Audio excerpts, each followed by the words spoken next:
So thanks for coming. We're going to talk today about how not to make your loved one's anxiety worse, aka how to stop accommodating your loved one's anxiety. And just to go over what accommodation is, it is decreasing your loved one's emotional distress by yielding to the anxiety's demands and perhaps facilitating avoidance behaviors or rituals, assisting with or completing tasks that your loved one can complete themselves, usually to avoid upsetting them or avoid a scene, and then decreasing their responsibilities at home or school or socially. If you're thinking, oh no, I've done that a lot of times, congratulations, you're perfectly normal. 90% of families accommodate the person with anxiety. And so why do we do this? Well, because it's easier in the beginning. At first, you think it's helpful, and maybe it worked with your other children. Maybe you did accommodate to some degree your other children's anxiety about some things until they were a little older, and then they worked through it. Or it's hard to tolerate your loved one's distress. Maybe you have a history of rescuing this loved one or others from situations or consequences. Or maybe you feel guilty or mean if you don't accommodate. Perhaps you fear your loved one will feel abandoned or unloved if you don't accommodate. And you might be scared that your loved one will have a big behavioral response that will be embarrassing in the store or the restaurant, or they'll make so much noise the neighbors will hear or something with their fit throwing. Or you struggle with anxiety and you over-identify with your loved one's distress. So you have difficulty tolerating your own distress emotionally, so maybe it's hard to tolerate theirs as well. And so what is this distress that we often accommodate? Usually it's either a spike of anxiety or something we call emotional dysregulation. And let's explain both of those. So anxiety is anticipation of future threat. It's a normal state, but you can have too much of a good thing. So no one can be harmed by anxiety. It's not dangerous, but it's very uncomfortable. And so it can really interfere with your functioning if it goes untreated for a long period. And let's go over also just the normal body sensations of anxiety. So the number one is nausea or some other GI distress, nausea, diarrhea, sharp pains in the stomach, sweating, like a hot flush or even a cold sensation, cold, clammy feeling, shallow breathing, or even a choking sensation in the throat. You feel like you can't catch your breath or like your throat's closing up, trembling or shaking, increased heart rate, not out of the normal range, of course, but it feels like it's racing to the person intuitively or internally. Tearfulness, a lot of tears come with anxiety, even though a lot of people will come see me and tell me they're depressed. But then they'll describe all these body sensations of anxiety. I get hot. I get shallow breathing. I feel like there's an elephant on my chest. I feel sick to my stomach. I'm so depressed. But it's just because tears come with the anxiety. Usually the person is not clinically depressed. They might have bouts of hopelessness that their anxiety is never going to go away, but they usually aren't clinically depressed. They might eventually become depressed if their anxiety goes untreated, because depression is situational. And when someone is in the situation of not having appropriate treatment for their anxiety, if they're just going to regular talk therapy about their anxiety, which usually makes anxiety worse rather than better, then they might eventually become clinically depressed because they assume that they're untreatable because they haven't gotten any better from just talking about their past. They're still having their panic attacks. They're still having their intrusive thoughts and avoidance behaviors or compulsions. They're still bound to their home or whatever. Another important body sensation of anxiety after tearfulness is numbness or tingling in the extremities and various other traveling pains or sensations like buzzing or shakes. And then the feeling of derealization or depersonalization. So this feeling of derealization is sort of like a feeling of unreality. And then the depersonalization is this feeling of detachment from the self, like you're outside yourself looking down on your own body. Those are the main body sensations. Some people don't get any of these, however. Some people just get like a not right feeling, or some people get a feeling of disgust, like a general not right, or feeling of mm, like general distress or dread is another one. Or they might just get a feeling of disgust and none of these body sensations of anxiety.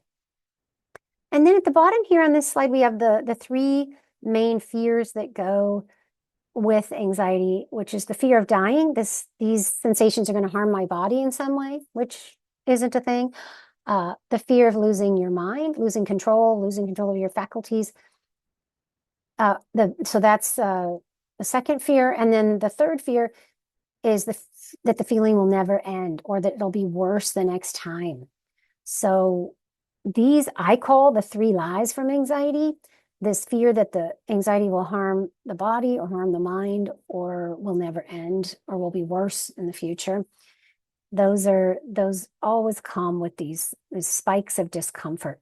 And then it's also important to review the definition of a panic attack, which is the catastrophic interpretation of these normal body sensations of anxiety. So the way you end up with a panic attack is that you're viewing these normal body sensations of anxiety as dangerous in some way. So you're believing one of the three lies, usually. You're believing that it will harm your body in some way, or that the body sensations will make you snap and do something rash. They'll harm your mind. You'll go crazy, or that they'll never go down if you don't do something to get rid of them. And now the definition of emotional dysregulation, which is the other type of emotion that parents will often accommodate or caregivers will often accommodate. Emotional dysregulation is a pattern of emotional responses that are disproportionate to situations. So the person's ability to modulate their emotion is not consistent with their chronological age. And during treatment, what we want to do is figure out the patient's window of tolerance for coping with their intense emotion, and we want to try to stay within that window while we're doing the treatment. So if I'm working with someone, for example, who has a lot of emotional dysregulation, maybe they're not neurotypical, maybe they have traits in their family of autism or some other developmental disorder, maybe they have learning problems, and they have a small window of tolerance for distress, then I will try to stay within that window of tolerance when we're doing the treatment, so we don't push too hard, too fast, and not make the progress that we're hoping, or lose the patient's trust or the family's trust, the parents' trust, because we aren't working within the tolerance level of the patient. So, of course, the eventual goal is to widen the window of tolerance by teaching acceptance of distress so that the person is able to tolerate intense emotion without either freezing or shutting down or melting down, like especially neuroatypical people are prone to do. The other way we get a lot of emotional dysregulation is just with poor parental boundaries. So a child who has a little bit higher emotional dysregulation than average, but who doesn't have like a developmental disorder, maybe they have an impulse control disorder or something, they really need a lot of firm parental boundaries. And if they don't have that, then they really get too much power in the home too quickly, and it's very scary and anxiety producing for them. Even though they sort of like the control, they also feel unsafe because there's not enough boundaries around them, not enough guardrails and clear, consistent verbal commands and expectations that are communicated to them about what is going to be expected of them and what is going to be required behaviorally, and what the consequences are if they don't follow those guidelines, or what rewards they'll have to go without earning, what privileges they'll have to go without earning if they that day if they aren't abiding by the parental rules. So the good news is that whether it's anxiety or emotional dysregulation, all surges of emotion have a beginning and a peak and an end. And all efforts to make emotions like anxiety or emotional dysregulation go away will grow them. And this is because we're telling the body and mind that a normal emotional state is dangerous. And this sends off more alarms in the body that the emotion can't be handled and more panic sets in. This perpetuates the lie that the person with higher levels of anxiety has to do their avoidance behavior or compulsion, when all avoidance behavior and compulsions are a choice. Even though the anxiety makes the person feel like they have no choice, like they have to do the avoidance behavior or a ritual, they don't. So the surge of anxiety or dysregulation is most likely to go down on its own if we do nothing to accommodate it. So if we accommodate it, we're going to make it worse, especially for the next time. So anxiety and other emotional surges are like a hungry monster in the brain of the person with the anxiety-based disorder. The monster wants certainty above all else. Sometimes we call the anxiety monster the certainty monster, because it lives on avoidance, reassurance seeking, and compulsions. So it wants to know outcomes ahead of time. It wants to be sure. It wants to figure something out for certain, and no one can have that. So we really don't want to cooperate with the efforts to get certainty. So here's some examples of accommodation: providing verbal reassurance that nothing bad will happen in the future, allowing discussion or negotiation about privileges which are dependent on completion of exposures or compliant behavior, physically assisting your child with tasks that other kids that age can do themselves, pleasing your loved one to avoid a reaction. So you're going to yield to whatever the anxiety is saying to avoid a meltdown, allowing your child to avoid activities, places, objects because of anxiety, facilitating rituals like buying more hand sanitizer, repeating yourself on the same answer to the same question over and over, not walking in a particular place in your home, refraining from touching particular objects, or washing your hands at your child's command. Also decreasing their responsibilities at home or school socially, like talking for them in public, allowing them to stay home from school, allowing them to leave the classroom and come pick them up, allowing them to avoid foods that they don't want to be eating because they're afraid of contamination or something. Physically touching your loved one when they are distressed, when it's anxiety, that can be a sign that they can't handle it themselves. Not that we're not all for physical affection in anxiety experts. It's about not taking on your child's distress whenever they are feeling a spike of anxiety or dysregulation. Supporting an adult child financially by paying for their school, their phone, their apartment, rather than paying only for treatment when the person is engaging in compulsions or avoidance behaviors around school or work or food, and it's significantly interfering with their life. So the messages that we send when we accommodate are: you are in real danger and must be rescued. You're telling them this wasn't your harmless and temporary anxiety or your harmless and temporary intrusive thoughts. This was a real danger, this situation. You're also saying that some feelings or emotions are going to be too much for you. You probably wouldn't have gotten through that. You can't handle things on your own, or I'm responsible for handling your distress rather than you. So what are we going to do instead of accommodating? You're going to empathize. I see that you're anxious, or it looks like this is hard for you. Or it looks like you might be an 8 on the anxiety scale right now. But then you're also going to expect compliance anyway. You can set limits on the person's expression of distress. You can say, it's fine for you to be anxious, it's fine for you to be angry, but you may not speak to me like that. Or redirect your loved one to the task at hand with firmness and respect. You can also go on with your next daily task while your loved one sits with their distress in another room. And instead of verbal reassurance, say things that accept uncertainty, like, well, maybe that'll happen, maybe not. We can't be sure. Or, what if I get sick in this car, Mommy? Yep. Anyone can get car sick and no one can have a guarantee against it. Or, what if I make a mistake in the game and disappoint my teammates? Everyone can make a mistake in a game and none of us like it. And we're going to play the game and see how it turns out. Or there are no guarantees in life. We can, this might go badly, whatever it might be. We accept that small chance that something bad could happen when we get on this airplane. We're all accepting that chance. Everyone who's on this airplane is accepting that something bad could happen. And we want to fly an airplane, so we accept that teeny tiny chance. And then if the person is asking you the same question over and over again, seeking reassurance, you can say something like, sounds like another question we can't have a sure answer to, so let's change the subject. Or I already answered that question and we're not talking about that again. Or we're going to accept that we can't know. Even if I said it again, we couldn't know for sure.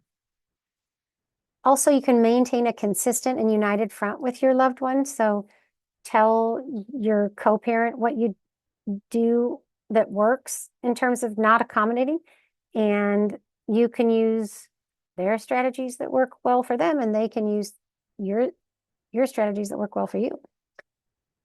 And remember that your loved one, whether they're an adult or a child, may say that you don't care about them, you aren't fair, you're a terrible person, you're a bad parent, you're mean, they hate you. And they're free to say that. That's not a bad thing. That doesn't mean it's the truth.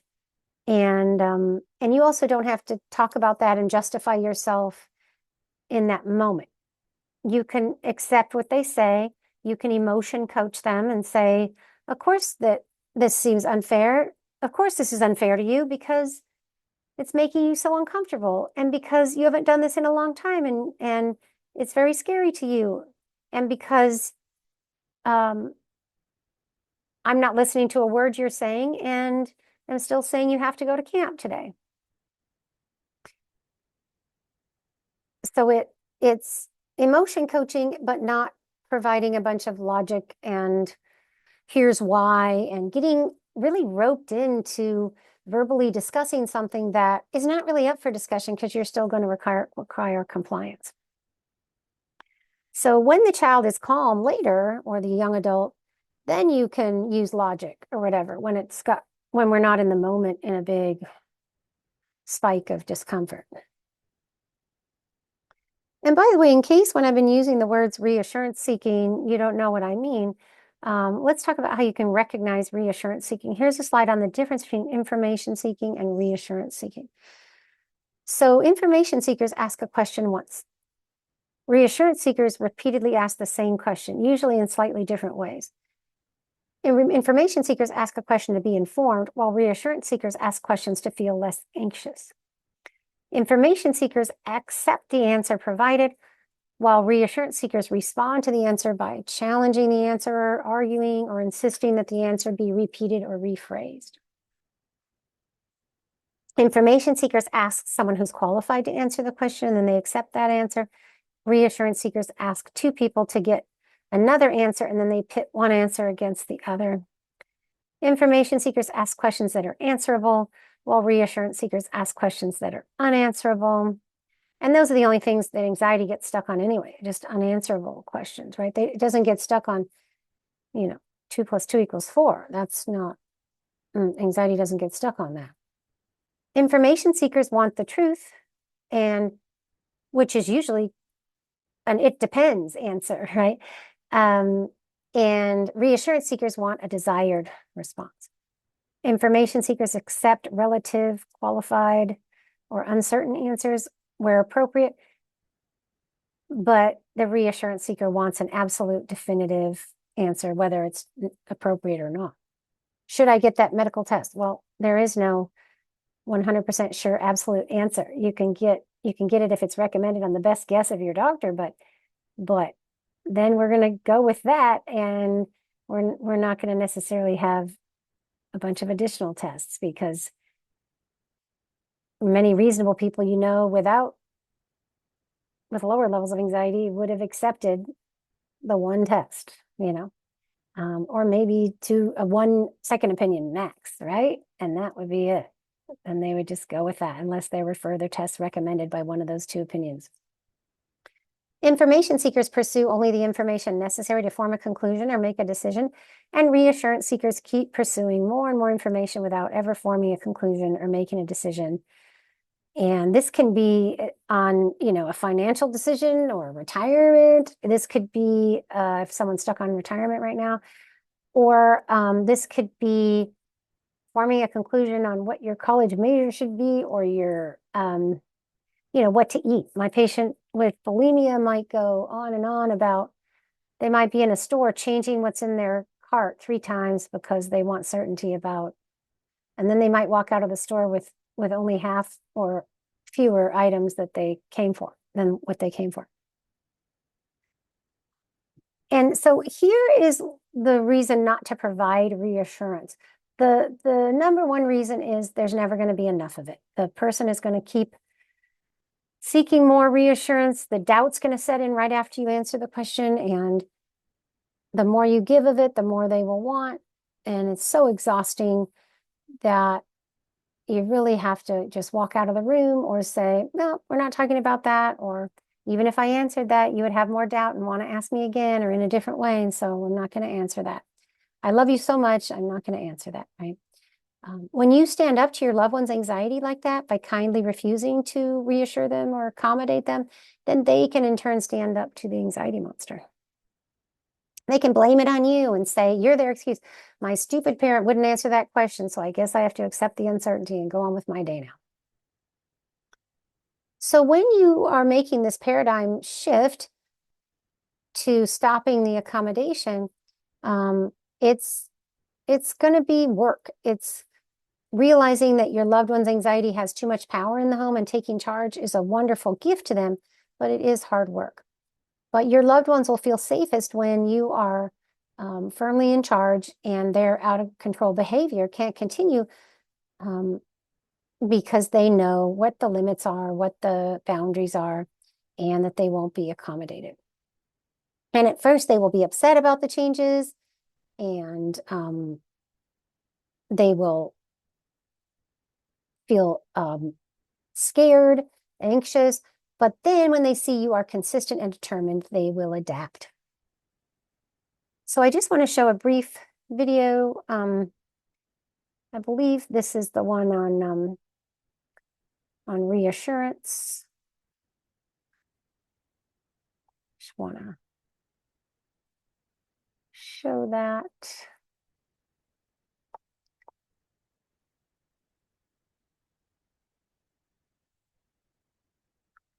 There we go. Loved one with OCD, you probably know what reassurance is. Somebody might ask, hey, did I leave the stove on?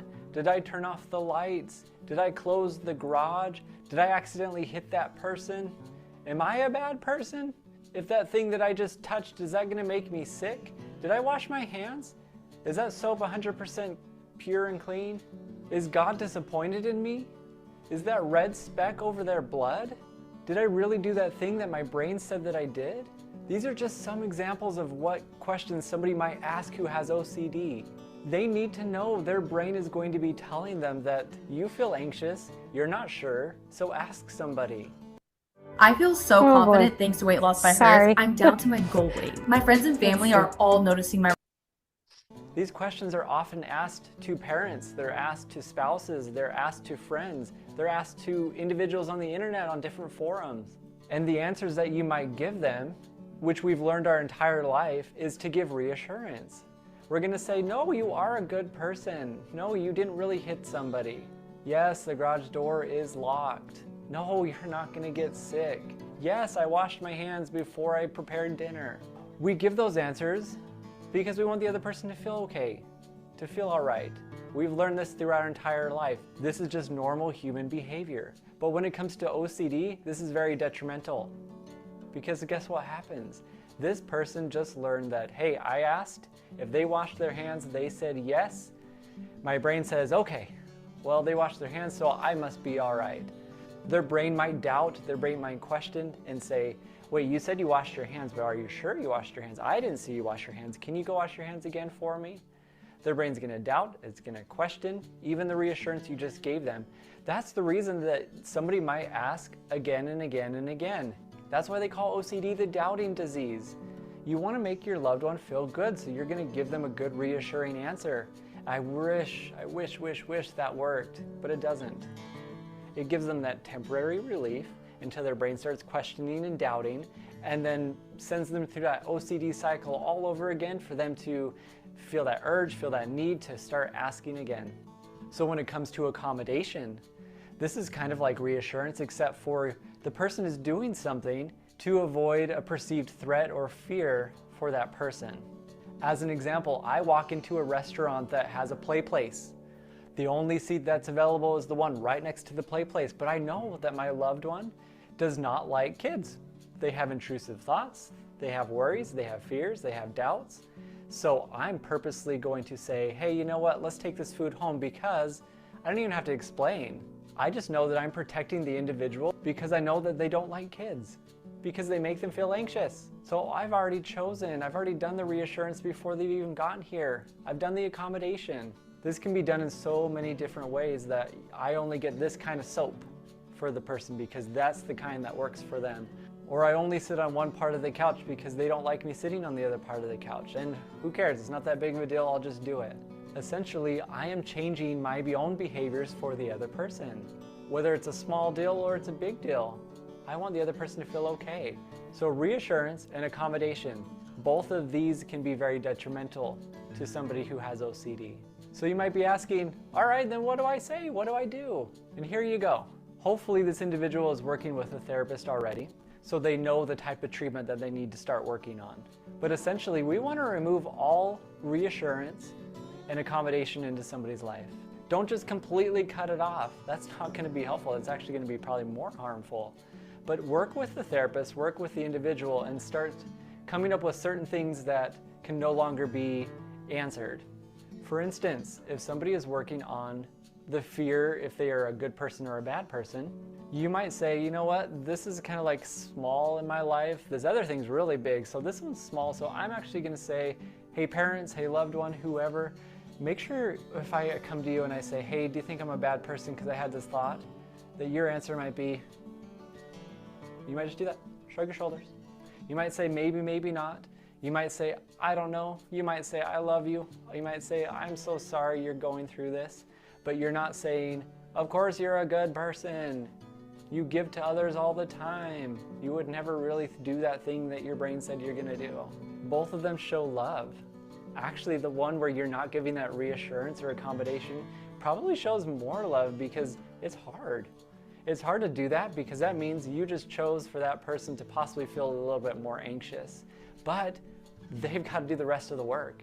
Their job is to start doing these exposures, live more uncertain about the experience that they had. So you can start validating feelings. You can say, I am sorry you're feeling that. I'm sorry that this is coming back to you. I am so sorry that I have a hard time understanding exactly what you're going through. Ways to invalidate would be, stop it. You keep asking me, leave me alone. I've already answered this for you. Validate their feelings because they feel it. It's important. Don't disregard it. Again, a way to be helpful is to be there for them. What is not helpful is when somebody who has no knowledge of OCD treatment whatsoever and the parent or loved one is saying, you may or may not be a bad person. What do you think that's going to do? They're going to freak out. They're not going to do well because they don't know what their part is. They don't know where to go from there. So this has got to be sometimes a slow thing. Also, other people are just right on board and say, you know what, no more reassurance. Don't give me reassurance anymore. I'm done with it. If I ask you, don't answer. Say you love me. Say maybe, maybe not, but you better not be giving me that reassurance. Those who are willing to go through that fight very quickly tend to get better. So you can encourage the person. You know what exposures they're doing. Hopefully they have it written out for you. You can say, way to go, you can do this. I know this is super hard for you. Be there for them. Sit next to them if you need to, unless it's a compulsion. Be there for your child, loved one, family, friend, whoever. Try to be patient. This is hard for them. As a therapist, we're telling people, essentially face your fears. Embrace the anxiety. Give that bear a big hug. It's coming your way. Smile, give it a big hug. Feel anxious on purpose. Enjoy the anxiety. Be okay with it. Anxiety is not a bad thing. Create a new relationship with it. So of course they're going to be agitated. Of course they're not going to feel the greatest. Learn to not accommodate. What I say is sit down with your loved one, sit down with the therapist as well, and come up with some guidelines. Say, you know what, I am not going to do this anymore. I am not going to clean off the shopping carts anymore. I'm not going to sit on that part of the couch like you'd like me to. I'm going to leave the toys out everywhere. I'm not going to clean them up every single day. I'm also not going to go completely out of my way to make sure that you're safe. So I know what you're thinking. I'm making it sound super easy, but I understand how hard this is. It goes completely against our natural instinct that we've learned our entire life to reassure and make sure other people are okay.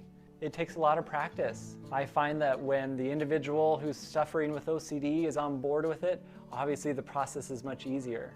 We also don't want to go to the far other extreme and say, hey, they're working on being okay being around children. So guess what? I'm going to invite all the children I know over to our house and say, hey, go sit by them and go sit by them and go touch them and go play with the toy. And no, I'm not going to purposely expose this person unless they've agreed to something like that. So a good place to start, if you haven't already, sit down with your loved one, possibly watch this video with them, let them understand the detrimental effects of giving this reassurance. It keeps them captured, it keeps them stuck in this OCD. It makes it so they need to ask again. They're not satisfied with that answer. If they were satisfied, why are they asking again? Their brain needs to learn something new. It needs to learn that I didn't get that reassurance, that bad thing most likely didn't happen, and I'm okay. Sometimes we just say the magic words are maybe, maybe not. If somebody is new in experiencing OCD, this is a really great place to start. Don't start the accommodation. Don't start the reassurance. Allow them to know that you love and you care about them. Seek a therapist. Make sure you find a therapist that is on the iocdf.org website. Which, of course, Anxiety Experts is on the iocdf.org website. About to go to the summer IOCDF conference. It's in Chicago this year. I'm looking forward to that next month with my team members. Well, I hope you have a great day, and we'll see you next week. Take care.